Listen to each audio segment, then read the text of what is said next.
Well, hello, everyone. Good afternoon. We are really excited that you have joined us for this wonderful conversation. We haven't done a coffee and Kulan in a while, and I'm so delighted to be here with our amazing Senator Tina Smith from Minnesota. Um, Today, we're going to be talking about childhood hunger, which is something that is very personal for me. It is real here in the United States as well as across the world. We are seeing so many children go hungry. And one of the ways that many of our kids get fed in a time where so many kids are facing severe hunger is through our schools. A lot of kids get a secure meal, breakfast, lunch, and sometimes supper in a lot of our schools. And that helps make sure that our kids who are living in poverty, who sometimes don't have parents who can provide that stable meal for them, get the nutritious meals that they need in order to sustain themselves. I always say when you have a child whose belly is not fed, it is hard to feed their brain. So I am really delighted to be able to work on this issue in Congress to advocate for this, and to have partners like Senator Tina Smith who are also so passionate about this. So without further ado, I want to welcome our junior senator from the state of Minnesota, Senator Tina Smith. How are you, Senator? Hi, Ilhan. It's so great to see you, Representative Omar, and it's wonderful to be able to work with you on this and to be able to share this space with the folks that are joining us today to talk about this really important issue. And I want to get right to the discussion, but I thought that I might just, as I was thinking about having this conversation and thinking about what you said, that, every child in this country deserves to be able to have the food that they need to learn and to grow. And yet we know that that is not the case. There are, in Minnesota, over 400,000 people who are living with some sort of food insecurity, and 147,000 of those are children. So this is a real problem that is affecting our kiddos right now in Minnesota. I think that, I was certainly aware of the deep need of school lunch programs and the importance of these strategies that we have to get food to children in schools. But I was just thinking today about how I really learned about this in a really tangible way from our mutual friend, Valerie Castile. And, for those of you who are joining us today, you may know Valerie because she is the mother of Philando Castile, who was killed by police officers in 2016. And I got to know Valerie in the aftermath of that tragedy. And Valerie started to talk to me about Philando and what he did.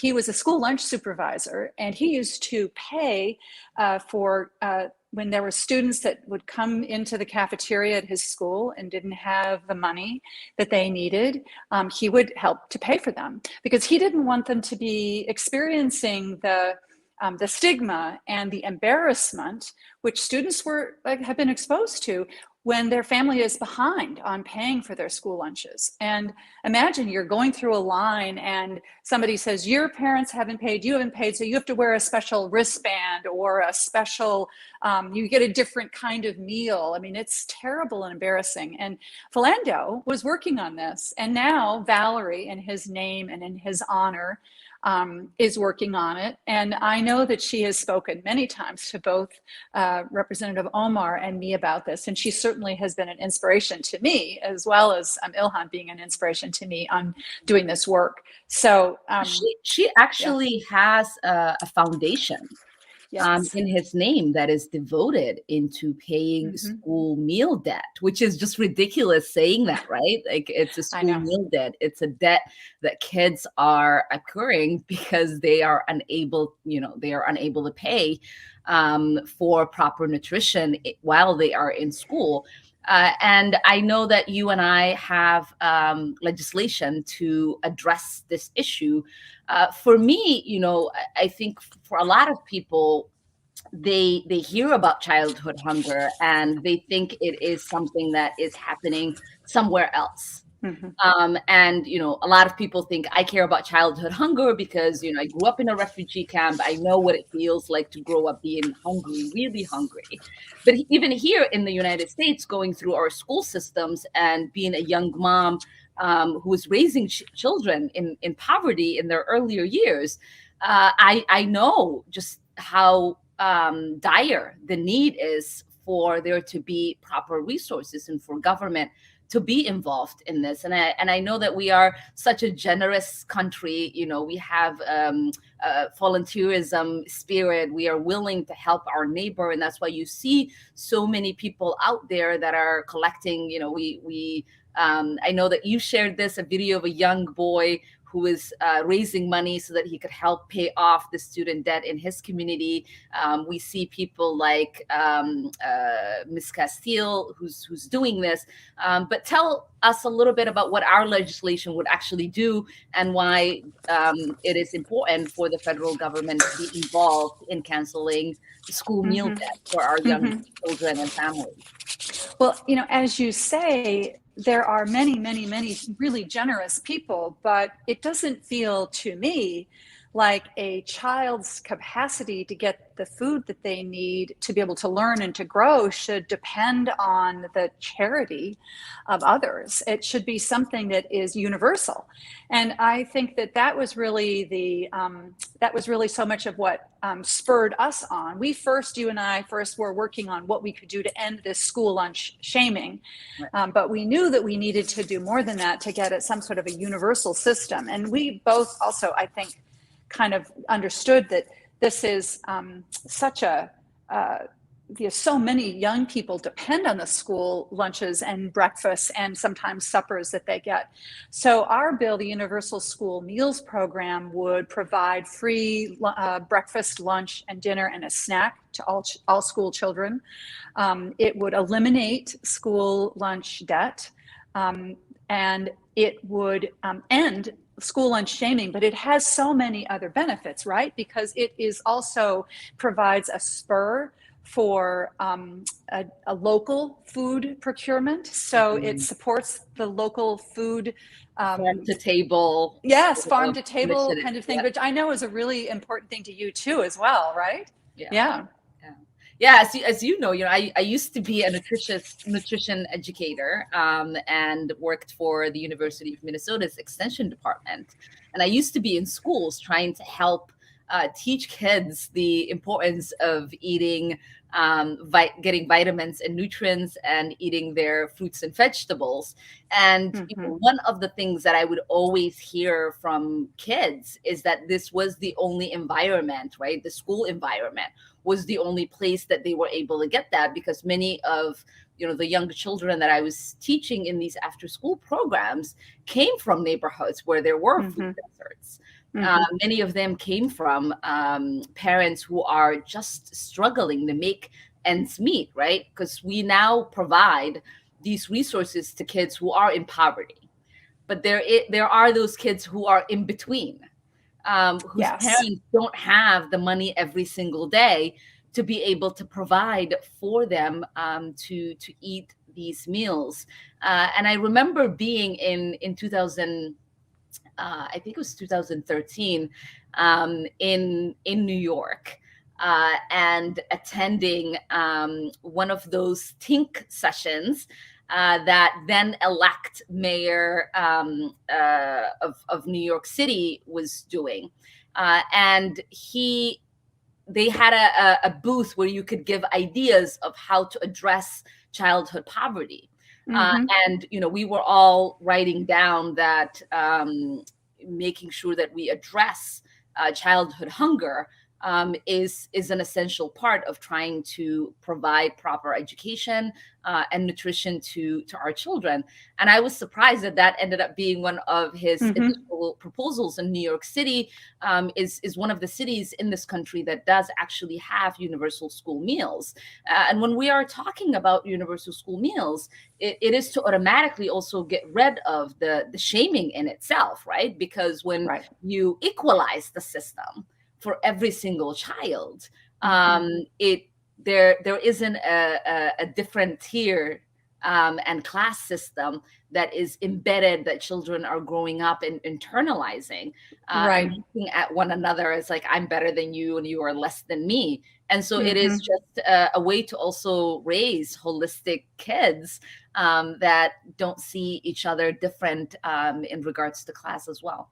Yeah, I think that's so true. And it also ends up being something like I've heard from school administrators and families about how complicated and kind of time wasting it is to try to figure out how to comply with income eligibility, and as families move through the school year, and a ton of effort and energy and money is spent trying to determine, like, are you eligible, are you not eligible? And so not only does that create confusion, which can end up being so embarrassing to little kids, and as you say, or I've spoken to students in middle school and high school have experienced this also, this kind of sense of shaming and stigma, but it just wastes time and money. I mean, we don't go through this by trying to assess whether a family can afford 100% of third grade.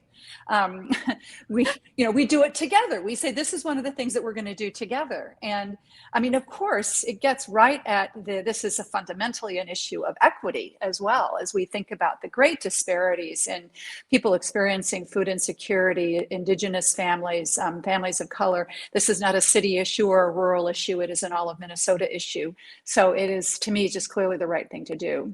Yeah, and before we get to some of the questions that we're getting from people who have tuned in, I was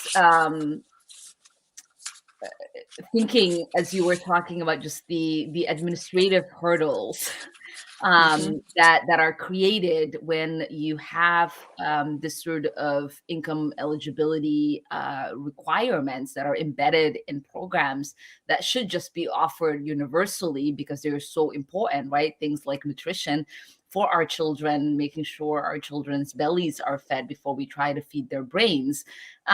Is that I was part of a coalition that was trying to get the supper program implemented few years back before I ran for public office and all of that.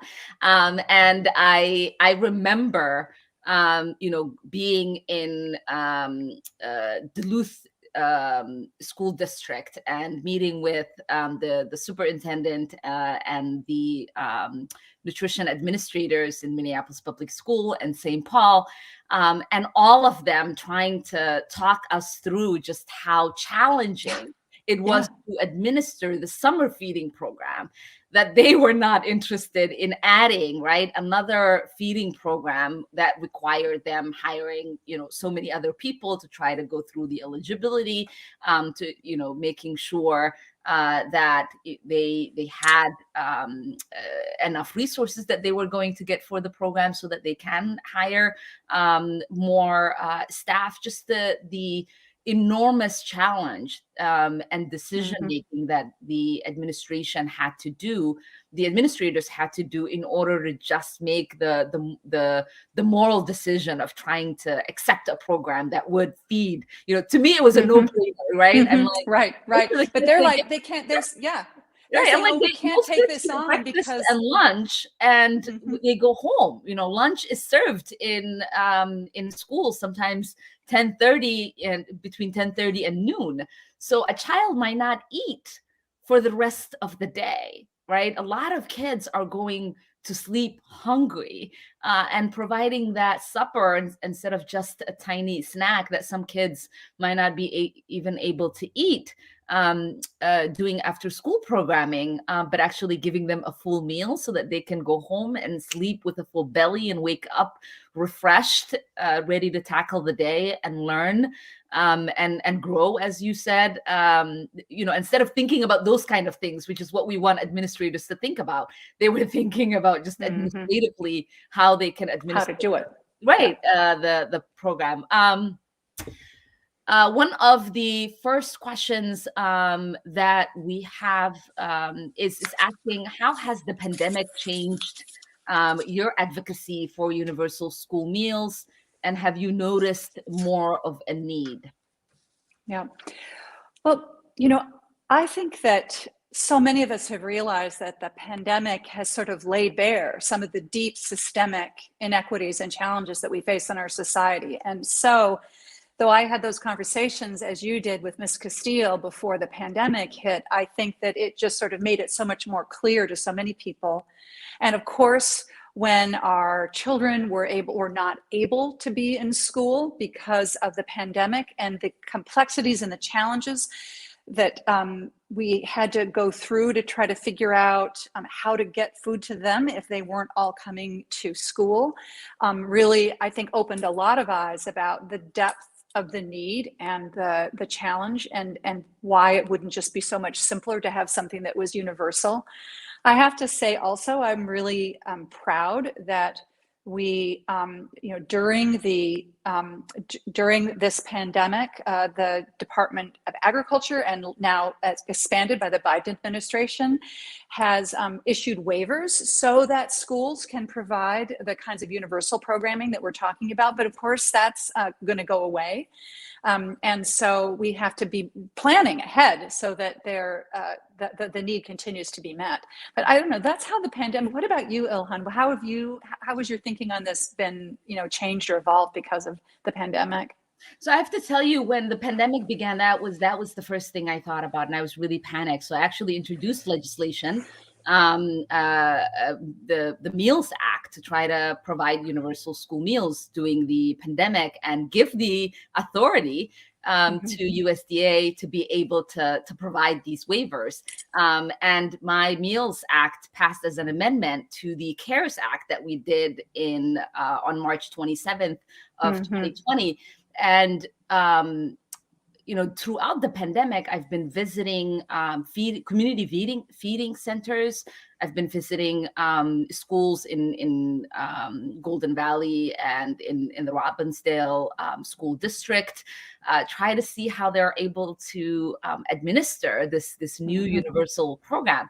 And what we've been hearing is that a lot of families have actually been helped by it, right? Because they can now come during the pandemic, when everything was shut down and there was no in-school teaching happening. Many families were able to come to the school, pick up a meal, not just for the kids in the school, but for the other children in their families. And so many families who were struggling economically were able to at least have, right, like at least not worry about providing adequate nutritious meals to their children. I think for a lot of the superintendents across the country, as you know, I'm in the House the only Minnesota delegation member that sits on the Education and Labor Committee, so I do quarterly meetings with our superintendents across the state.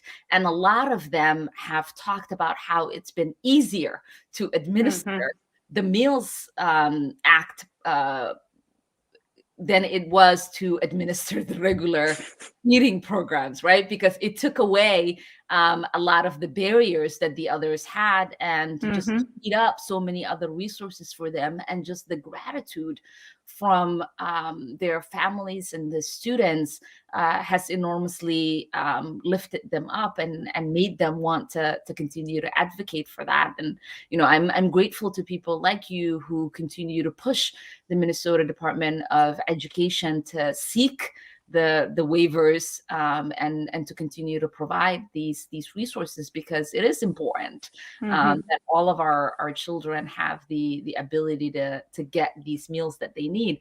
I was also just thinking about, maybe I should ask, and I know somebody asked that we are both parents, but if you kind of think comparatively, and don't mean to put you on the spot, but the need for nutritious meals for young brains when they are developing, and how hard it was for you as a mom with your little ones to try to do that for them every single day as they headed out to school, and what these nutritious programs right now look like in the schools. Hmm. Well, you know what I think of when you ask me that question is how dedicated I was as a mom when my kids were little. They're now, I'm now a grandmother, thinking Congratulations. about making sure those babies are like healthy and growing. But Yeah. I was really Hunter, right? Is that uh, Harlan, Harlan? and Harlan. Okay. Harlan, who's named after my father and who's 91. So Uh, my father calls this grandson the new Harlan, which I think is.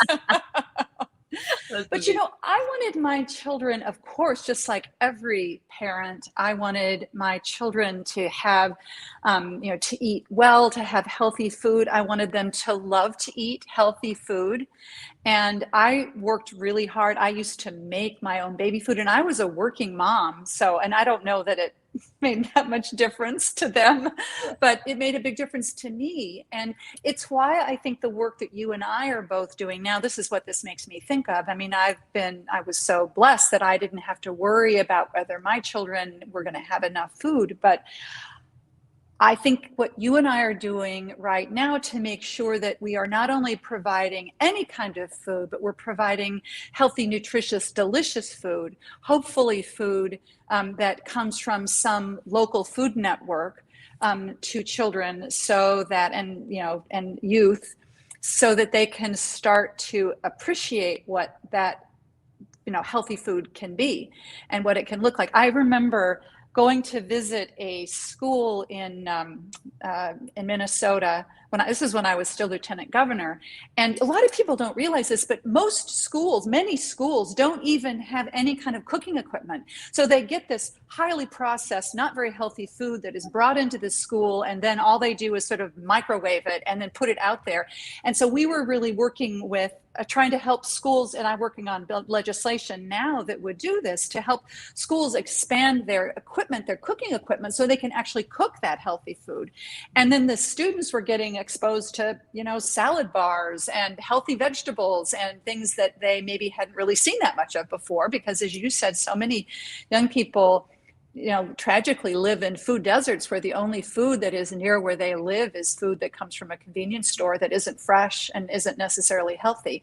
So that is part of the work that I think we both want to do, that started when I was a young mom myself. Yeah, and I know that as lieutenant governor, that in your travels and in the stories that you would hear, um, also included, ways to find inspirational stories about why the new requirements were important in providing nutrition, right? Because I think it was Mm-hmm. during your tenure that Mm-hmm. that sort of happened. Can you share a little bit about the ways in which you would encourage um, uh, Yeah. children and families and administrators to sort of adapt this new way of thinking about nutrition for children in schools? Well, I'm thinking specifically of a visit that I made to Washburn High School in Minneapolis, and I'm sure you've been there. A And lot. yeah, I'm sure.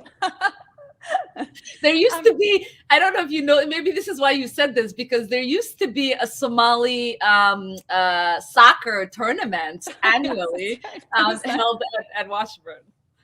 That's right. I forgot about that, but that's another great reason to visit Washburn. But I got a chance to see. Okay, so I talked to the school that was saying, "Look what we were able to do because we had the equipment to actually cook food." I talked to the students who explained to me how their kind of relationship with one another and with food was so shifted by starting to connect with the food that was being prepared at Washburn and starting to connect with the producers of those foods. So they were also in that discussion that I had, some of the local producers that were providing local produce. And so the way that the students' minds were just being expanded in so many ways, as well as getting healthy food, helped me to appreciate how revolutionary this is.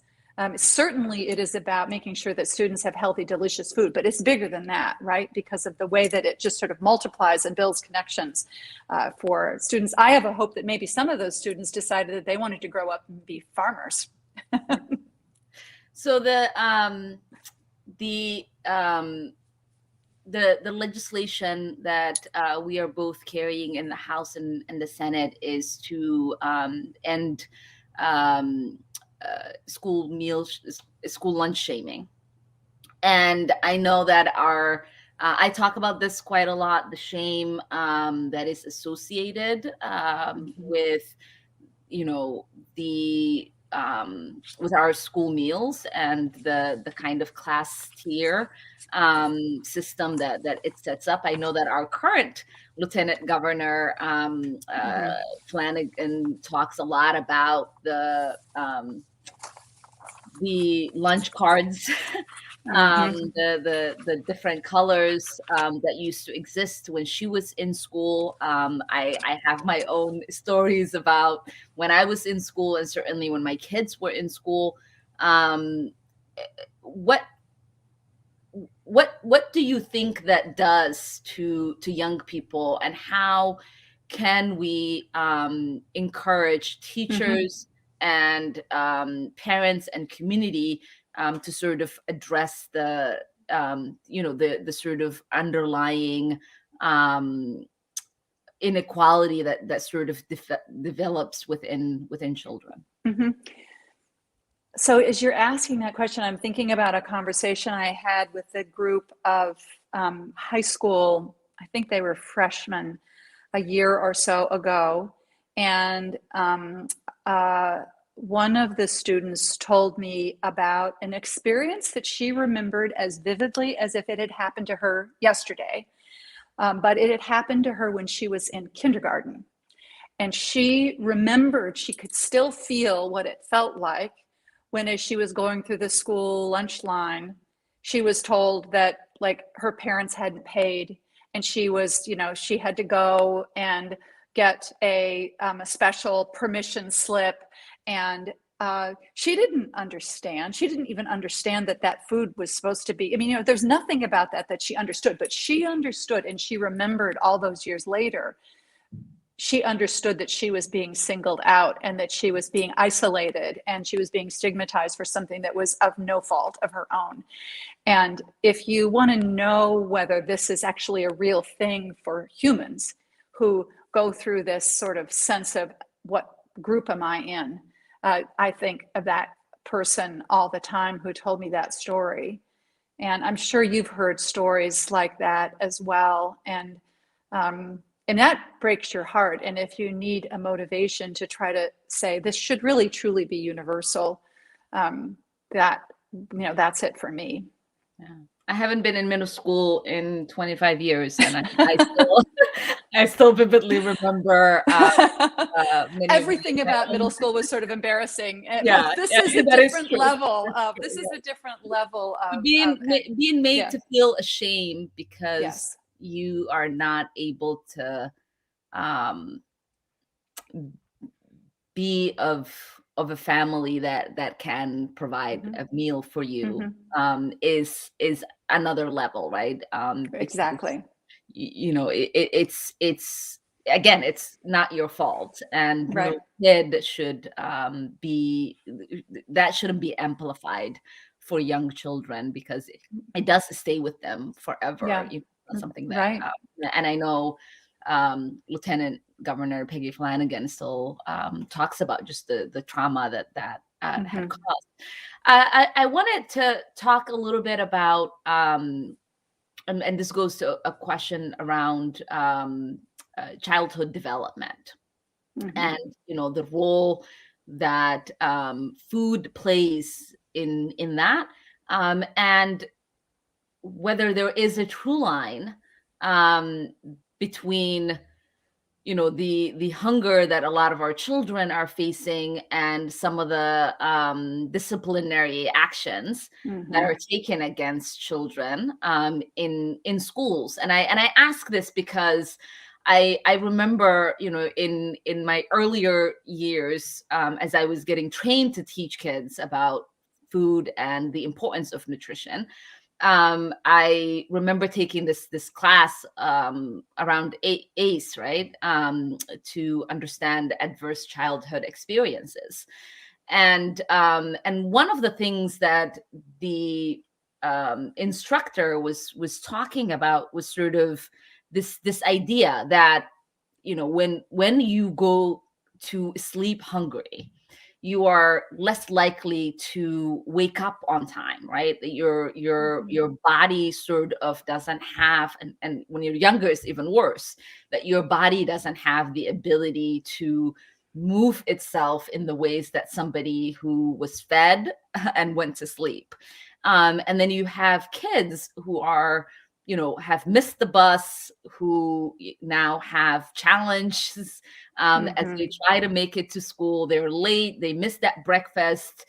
They don't have the to ability to adjust their systems. And adults understand what it means to be hungry, and how there is anger that is sometimes associated with being hungry. And so we have kids that are considered acting up, who are experiencing a lot of things that are due to hunger and poverty that we sometimes don't think about. We want to educate them, and we want their brain to be fed, and we're invested in their development, but there's pieces that are missing in the puzzle of the story that we want to tell about these children. Do you agree? Yeah, I totally agree. I think that, it is something that is so clearly backed up by the science and the data, that if you are not getting the food and the nutrition that you need at any time, but especially when you're young, that your brain isn't going to develop. You're not going to have the right nutrients for your brain to develop. And if you think about the like billions of brain cells that young brains are adding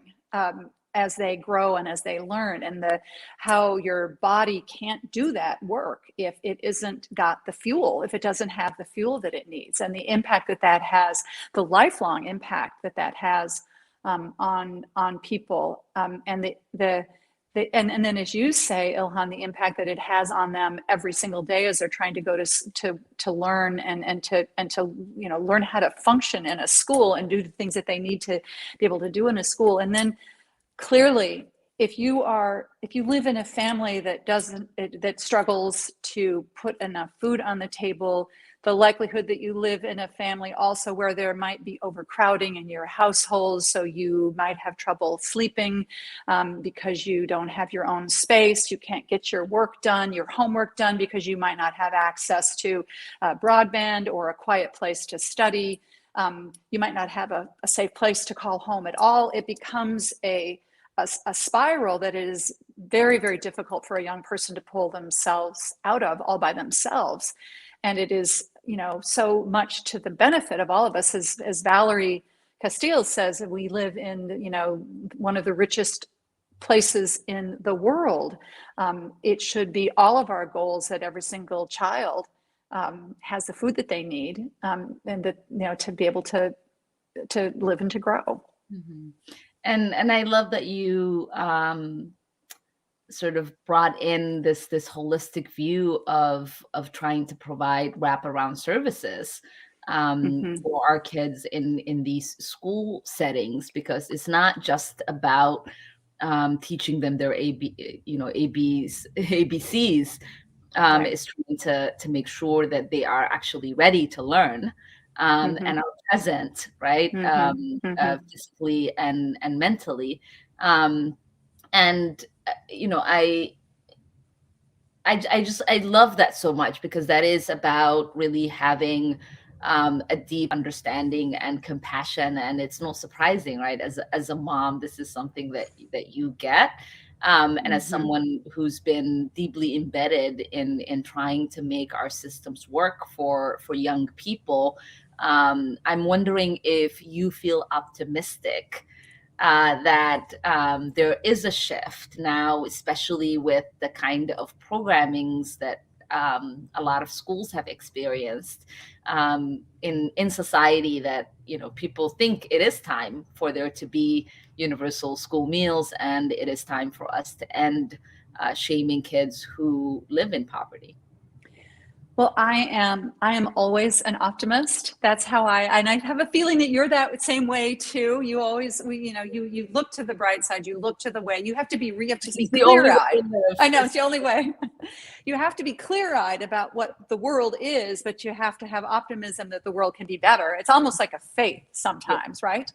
And so I clearly feel that way. And I do truly believe that we have seen, as we all continue to struggle through this terrible pandemic, I mean, we've seen some very terrible things, but we've also seen people's willingness to take steps to make some of those terrible things better. And even though it doesn't relate directly to school lunches, I think, Ilhan, about the work that we've done together to, through the child tax credit, to put more money in the pockets of working families so that they can afford, better food and some of the other things that they know that their children need.